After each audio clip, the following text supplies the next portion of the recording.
जय माता दी दोस्तों, आप सभी का मेरे इस यूट्यूब चैनल में हार्दिक स्वागत है।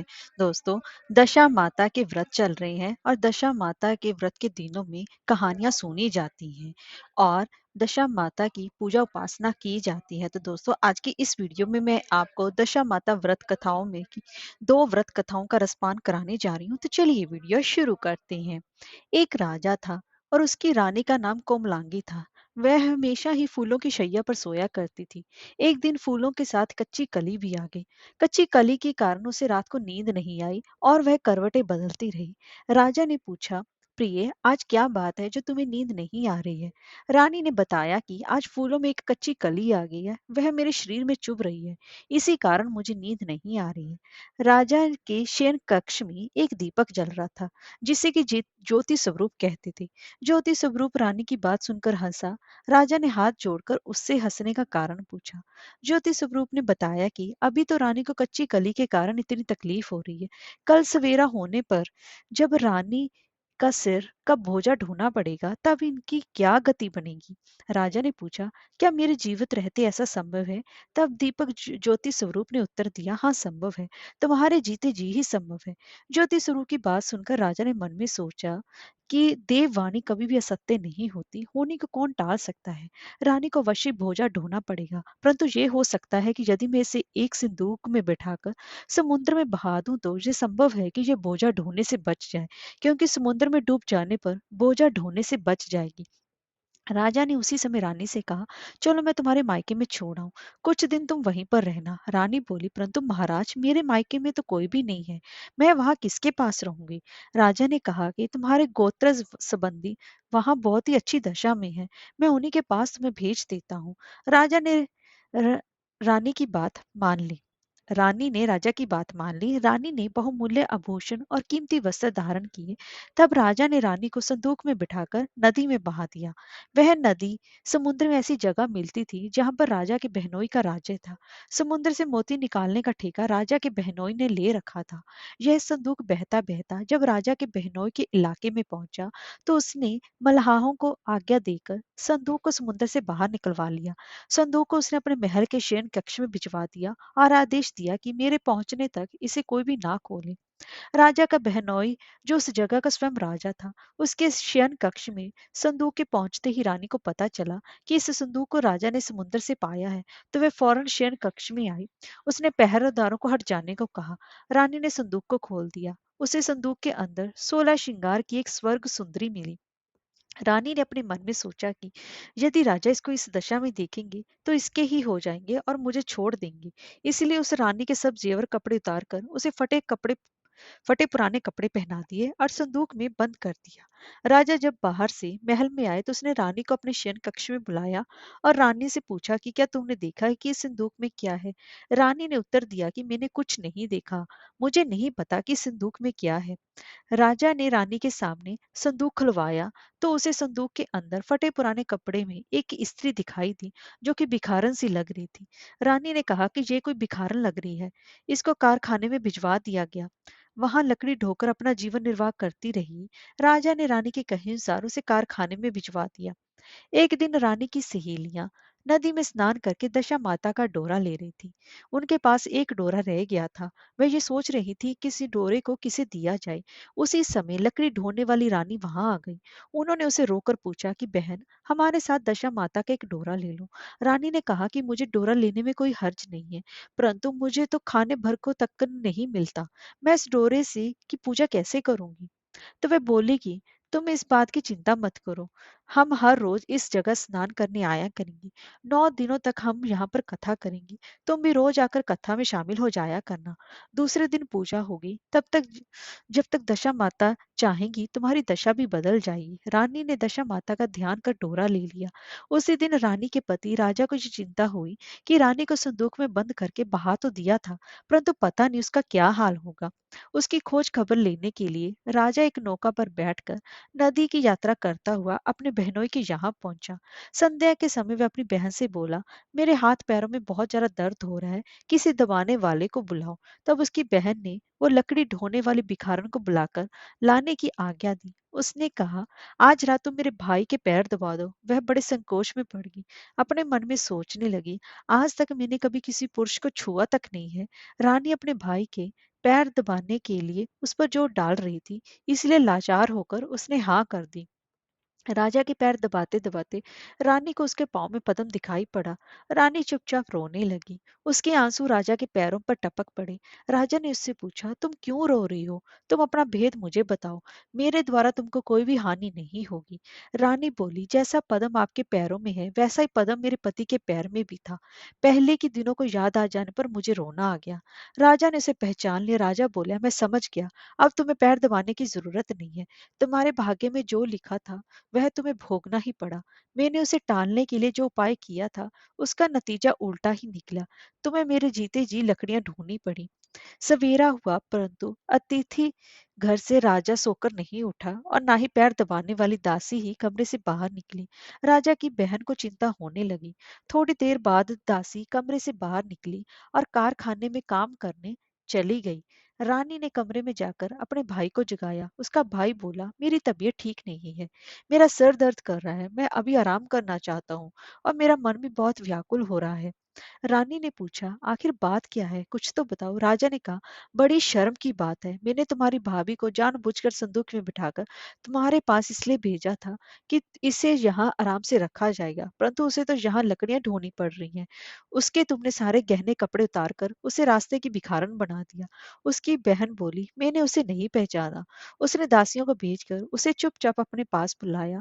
उसके आने पर बहन ने अपनी भाभी से माफी मांगी और उसके पैर पकड़ लिए।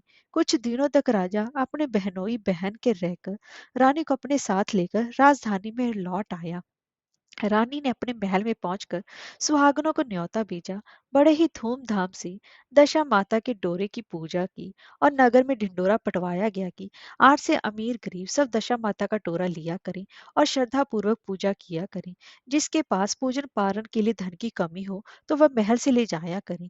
हे, जिस प्रकार रानी के दिन दशा माता ने फेरी, वैसे ही माता सबकी दशा को ठीक करे। दोस्तों, अब मैं आपको दशा माता की व्रत कथाओं में से दूसरी व्रत कथा का रसपान करा रही हूँ। पुराने समय की एक बात है। एक घर में जेठानी और देवरानी रहती थी। वह दोनों ही निसंतान थी। वह मेहनत करके अपना पेट पालती थी। दोनों व्रत पूजन कुछ भी नहीं करती थी। एक दिन दोनों प्रातःकाल गांव में आग लेने गई। उस दिन गांव में दशा माता का पूजन था, इसलिए उन्हें किसी के यहाँ से आग नहीं मिली। आग ना मिलने पर जेठानी देवरानी से बोली, आज हम दोनों का भी व्रत रहेगा। शाम को आग मिलने पर ही रसोई बनाकर भोजन करेंगी। शाम हो जाने पर जेठानी अपनी पड़ोसन के यहाँ से आग लेने गई। पड़ोसन ने उसे आदरपूर्वक बिठाया। जेठानी ने पड़ोसन से पूछा, दशा माता का पूजन करने से क्या होता है? पड़ोसन ने बताया कि जिस बात की इच्छा करके डोरा लिया जाता है वह इच्छा पूर्ण हो जाती है। जेठानी यह सुनकर पड़ोसन से बोली, अगली बार जब डोरा लेना हो तो मुझे भी बताना, मैं भी डोरा लूंगी। जेठानी जैसी आग लेकर घर से बाहर आई तो उसे गाय चराकर आती दिखाई दी। ग्वाला पीछे आ रहा था। उसके कंधे पर एक बछड़ा था और एक गाय बछड़े को चाटते हुए चल रही थी। पड़ोसन ने ग्वाले से पूछा, तुम्हारी गाय की पहली बार प्रसव हुआ है क्या? ग्वाले ने बताया कि हाँ। पड़ोसन ने फिर पूछा, गाय ने बछड़ा दिया या बछिया? ग्वाला बोला, बछड़ा है। यह जानकर जेठानी से पड़ोसन ने कहा कि घर जाकर दशा माता का डोरा ले लो। 9 दिनों तक व्रत रखकर कथा सुनना तथा 10वें दिन सिर सहज स्नान करके पूजन करना। दशा माता चाहेंगी तो 10 दिन के भीतर ही तुम्हारी मनोकामना पूर्ण हो जाएगी। जेठानी ने घर जाकर सारी बातें देवरानी को बताई। दोनों ने दशा माता से मनौती मांगी कि यदि हम दोनों की संतान होगी तो हम सुहागनों को न्योता देंगे। दोनों ने दशा माता का डोरा लिया। दशा माता की कृपा से डोरे की पूजा से पहले ही दोनों देवरानी जेठानी गर्भवती हो गई। 9 महीने 9 दिन के बाद दोनों ने के यहाँ 2 लड़कों ने जन्म लिया। बालकों के नामकरण संस्कार के बाद देवरानी ने जेठानी से कहा, हमने जो सुहागनों को न्योतने की मनौती मांगी थी उसे अब पूरा करना चाहिए। जेठानी ने कहा, अभी ऐसी क्या जल्दी है? जब लड़कों का अन्नप्राशन संस्कार होगा तब सुहागनों को न्योता देंगे। जब लड़कों का अन्नप्राशन संस्कार हुआ तब देवरानी ने जेठानी से सुहागनों को न्योतने की बात कही, परंतु जेठानी ने बात को टाल दिया और कहा कि लड़कों के मुंडन संस्कार पर सुहागनों को न्योता देंगे। होते होते कुछ समय बाद लड़कों का मुंडन संस्कार भी हो गया। देवरानी ने जेठानी को सुहागनों के न्योतने की बात की। जेठानी बोली, लड़कों की सगाई के समय ही सुहागनें न्योती जाएंगी।